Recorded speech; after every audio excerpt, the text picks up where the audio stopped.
Praise the lord. యేసుక్రీస్తు నామంలో అందరికి వందనాలు తెలియజేస్తున్నాను. అందరు బాగున్నారండి.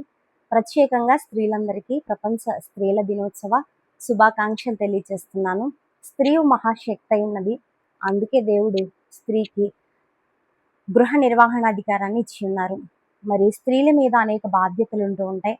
వాటన్నింటిలో విలువైన బాధ్యత తల్లిగా వ్యవహరించటం.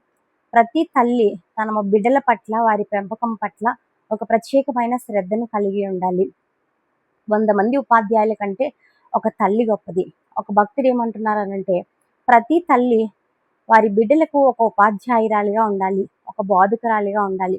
అందుకే సామెతల గ్రంథము 31వ అధ్యాయంలో చూస్తే, రాజైన లెమూయేలు తల్లి ఉపదేశించినటువంటి దేవోక్తి అని అక్కడ అనేకమైన మాటలు మనకి కనపడుతూ ఉంటాయి. ఆమె తల్లి తన కొడుకు రాజు ఉన్నప్పటికీ కూడా అతనికి ఉపదేశిస్తుంది, బోధిస్తుంది, నడవవలసిన మార్గాన్ని తెలియజేస్తుంది. మనము కూడా మన బిడ్డలు చిన్నప్పటి నుంచి వారు పెద్దవారైనప్పటికీ కూడా వారి సరైన మార్గాన్ని మనం ఉపదేశించే వారిగా, వారికి ఉపాధ్యాయులుగా మనము వ్యవహరించాల్సిన అవసరం ఉన్నది. మనం ఏం ఉపదేశించాలి బాల్యం నుంచి వారికంటే ప్రార్థన చేయటం వారికి నేర్పించాలి.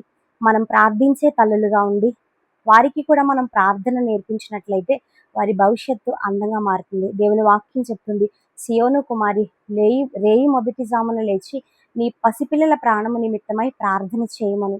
ప్రతి తల్లి బాధ్యత గల పెంపకంని కలిగి ఉండాలి అనంటే, తమ పిల్లల భవిష్యత్తు నిమిత్తమై ఒక భారాన్ని కలిగి ఉండాలంటే ఖచ్చితంగా వారి కొరకు మనం ప్రార్థన చేసే తల్లులుగా ఉండాలి.